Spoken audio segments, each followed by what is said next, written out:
Fox 19 now presents Tri-State Travel Treasures with Ken Baker. Guys, we were in the car for about an hour and a half, but we came up to Louisville for the Derby Museum. I am so excited, never been here. Darby, are you Darby? Yes, sir. Ken, nice to meet you. Hey, Ken, good to see you. I am so pumped to be here. We're going to have a great time today. I want you to start off like everybody does going through our museum, through the starting gate. Okay. The first thing you're going to check out is our brand new exhibit. Brand new? How many days has it been? Like just hot off the press? The very end of July, Okay, like just cool. opened. And then at the end, I'm going to hopefully have a mint julep and I'll tell you what I think about the place. Okay, All right, we'll I'll see. you.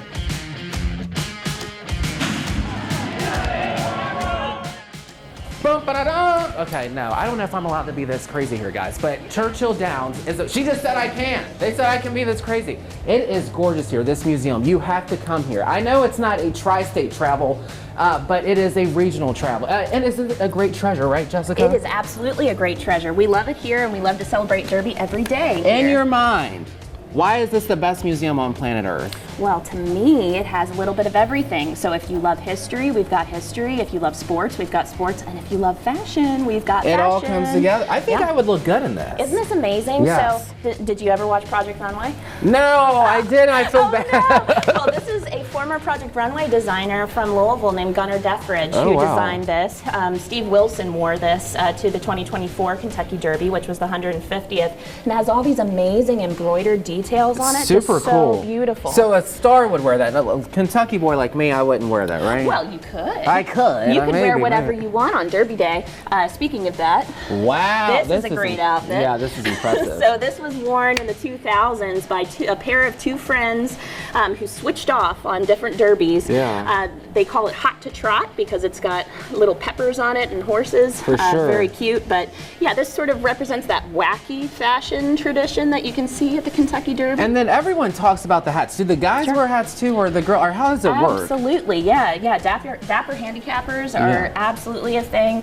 Hats have been part of the Derby experience since the very beginning. Yeah. And they became such a tradition when television and all of those things were here at the track all the time, and you wanted to stand out in the crowd. Let me ask you a trick question. We'll see how good you are. Why were the hats just kind of like the ladies showed up, or was it like, let's do this? So before the 1960s, definitely it was just part of the day-to-day ensemble. For sure. But after the 1960s, when hats were sort of falling out of fashion in day-to-day wear, it became that tradition. The Derby is really one of the few places in American culture where you can wear a Derby hat, she's that good. Isn't that great? I mean, you did make the exhibit, right? I did, yes. What's this bad boy? That looks cool. Isn't this cool? So we have hundreds of pieces in our fashion collection that date all the way back to the 1870s when the Kentucky Derby began. And this is a great interactive where you can explore our fashion collection. So somebody wore this to the Derby? So this is an example of what you might have seen at the Derby. Okay. Yeah. And so it's really fun because you can really get that picture of what people might have been wearing in those days. What was your hope when you put this together? They said, Jessica, make this great piece, and it just opened. What do you hope people feel? What do you hope when I'm driving back to Cincinnati? I'm like, oh, that was great. Well, our team was really interested in making it look like you were walking through a Derby crowd, making it look like you were part of that red carpet experience. We do have a literal red carpet here for you. And we wanted you to feel like you were getting that experience of being there on Derby Day, getting to see these incredible ensembles. And I mean, even the photographers show up with great outfits. This is an outfit worn by photographer Jenny Doyle at the 150th Derby. She looks so great. Yeah, she does look great. Yeah. So every year you'll change these bad boys out and that kind of thing? Yep.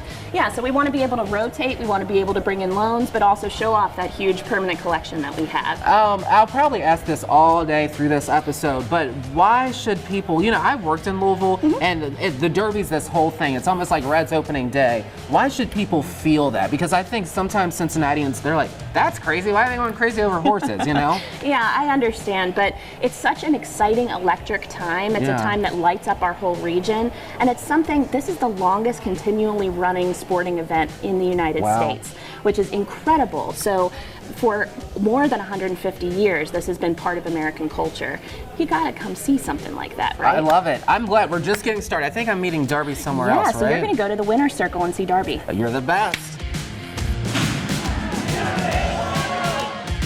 Guys, I wish I had time to talk about the Black Jockey exhibit. It is so cool. I mean, I'm not being coy. I'm getting all the feels in here. Darby, Jessica was great. The fashion, I just hit through the little black jockey area. Now we're at the winner's circle, right? Yes, this is our winner's circle. So for most people, this is the closest you can get to sovereignty. He is this year's Kentucky Derby And we can winner. touch it, is that all right? Sure, you can touch it. Just don't climb on it. Some people try to get on it. It's hollow. Please don't try to climb it. This, when I worked in Louisville, I forget that, I know you worked, you're a reporter. What's the story with the whole roses and the people who hand, like what's that thing? So the garland of roses is one of the main traditions of the Kentucky Derby. You know, it's given to the winner. It's been a tradition for years and years and years with the Kentucky Derby. And so this is something that when we do this exhibit for the winner's circle, we want to include. So we try to make this look as close as we can to the winner. And Mike Prather is a local artist. He's the one who does this. It is so cool to watch him do this technique. It's an airbrush technique that he works on, and he really tries his best to make every little piece. I watched him for I couldn't tell you how many minutes. I mean, he's fast, but it was so cool to watch him get this pink right on the nose. Oh, wow. I mean, just every detail he really puts into it is fun. And this is part of our big updates that we do every year at the museum after there's a new Derby winner. So we do this winner's circle exhibit, and we also update our 360-degree movie. Let's talk about the movie. I mean, everyone loves the movie, right? Yeah, it's one of our feature exhibits. So when you walk in, it's a 360-degree screen. You can watch this movie. It takes you through the beginning of when a thoroughbred horse is born all the way up to Derby Day. You know, it's 3-year-old horses. For sure. So 3 years goes by quick, but you get one shot. You know, once you're 3 years old, you can't do it anymore after that. Yeah. And then every year we update that with the footage of the winning. You know, there's a thing in Disney just like that. Did you get the idea from Disney, that whole standing? Because it looks like that. Listen, you can't compare the Kentucky Derby Museum to Disney. We are magical in our own way. Is on the move as they turn for home, and sovereignty is coming with him on the outside. Let me tell you, but the museum has a really, really cool 360-degree theater, and we updated it this year. So this year at the museum in particular is our 40th anniversary. Yes. We've been celebrating all year long, so we added a light show to it. There's now roses that come from the ceiling. That's wild. It's so interactive, and it's so cool, and it really takes you to Derby Day and makes you feel like you're there. Let me ask you this before, I know I got to get to my next spot, but if someone's doing this and they're planning a weekend, is it 2-3 days at the museum? How fast, would you say move through this? I mean, you can come at your own pace. So we have our guided track visit where you would go out with a tour guide. You're going to meet Steve out there next on the track.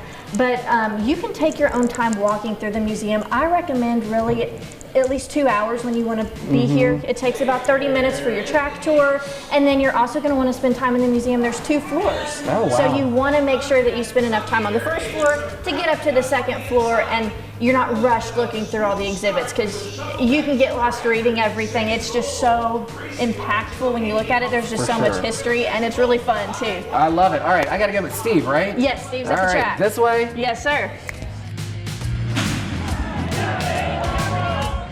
You have to be Steve, right?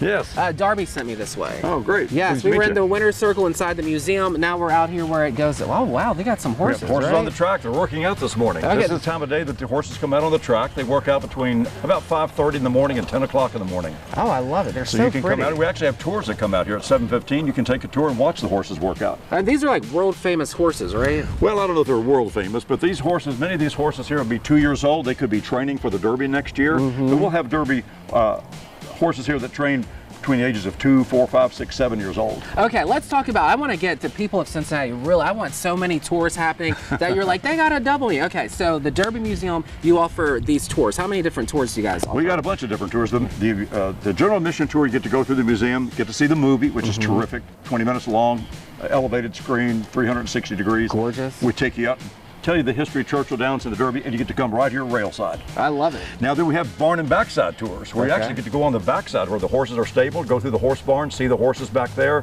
learn kind of all the work that goes on the backside. Then we have tours that take you up to Millionaire's Row. The Superstars Inspires Tour takes you right up to Millionaire's Row. Oh, the Turf wow. Club, get to see where the Queen was back in 2007. Where was she at? She was right up here on this balcony. Oh, that's crazy. Yeah, just outside the like stakes waving room. down like boop, boop, She boop, boop. stepped out there. They put up a bulletproof screen so she could stand up there and wave to the crowd, and the people down here are waving at the Queen. Were you here for that? I was not here for Oh, that. okay. I didn't know, because you know everything about the track. I think, okay, if someone's never been, maybe they're watching this and they're like, yeah, the Churchill. Why is this important to our history, even to people in Cincinnati? Cincinnati. Why is this a big deal? The Derby itself? Yes. The Derby is a big deal because it's the most famous race in America. It's not the oldest, but it's the longest continuously run sporting event. It's been here for 151 years. And it brings a lot of attention. All the horses in the Derby are 3 years old. And so that's what makes it so special, is that these horses are young horses. They're trained to run early. There are certain weight limits they put on the Derby riders that have to be ready for the Derby. So it's the most famous race in America, the Churchill Downs and the Derby and the Kentucky Derby. Before I let you go, okay, I'm building this perfect weekend. Let's say I'm gonna leave the kids at home, we're gonna come up here, we're gonna do date night, that kind of thing. If I can only take one tour and run through the museum, of course, because we're always running through the museum, which tour would you say? You know, I like the, well, I'm going to mention 2 tours. The barn and backside tour is, I think, the best tour because I love being out there where the horses are. If you want to see the horses, that's the best tour. Yeah. If you want to see where the rich folks go, you go up to where the rich folks go. That's Millionaires Road. That's the Superstars and Spires tour. So it kind of depends on what you want to see. I like it. Steve, you're the man. I think I'm going back to Derby, right? Is that, or am I heading that way? I guess so. All right, let's go. Darby, I've had an amazing time here at the Derby. I just left over there with Steve. He was amazing. Yeah, it's gorgeous out there. You gotta have the mint julep, right? Right. I mean, no trip is complete to the Derby Museum without trying a classic mint julep. We got Johnny Bourbon behind the bar. We've got our mint juleps ready to go, but I think we gotta slap a mint to get there, right? Oh, yes, we do. How do we slap a mint? First thing you do, you just put it in the palm of your hand like that. And when you smack it like that, it releases all the oils and aromas of it to make the mint smell like mint julep. Can I slap one of those? Absolutely. Slapping a mint, just like this? Yeah. There you go. Oh, it really flew out of there. Yeah, you can smell it. And then what's inside of this? What kind It of? has Old Foster bourbon, 86 proof, has mint syrup and water. That's what makes the mint julep. Fantastic. And then you gave me this little treat. I know, What's so that? that's a Derby pie sir. right there. You Yes. gotta have a treat. Thank you so much. A Derby pie is like a chest pie except it has chocolate chips and nuts. This is all warm. Okay, So- final thoughts. What is your favorite thing here? What do we have to do at the museum? Oh gosh, I think you have to experience that movie, my that God. 360-degree theater. The tours are great. I mean, even being able to just do a general admission tour as soon as you walk into the museum and experience the 2 floors of exhibits that we have. We really try to encapsulate that magic of Derby every single day, and I think the museum does a great job of showing that. What do you think about that? Oh, pie? it's amazing. I want to keep eating and eating and eating. This has been a world-class experience. Thank you. You are the best. Thank you, sir. We'll see you, in the spring, right? Absolutely. We're open here at the Derby Museum almost every single day of the year. So you don't have to wait for the spring just to experience what the magic of Derby would be like. Come on to the Kentucky Derby Museum, get your tickets online, get them at the door. We would love to see you. I love it. You're the best. Thank you, Darby. We'll Thanks, see you next Ken. time on the next episode.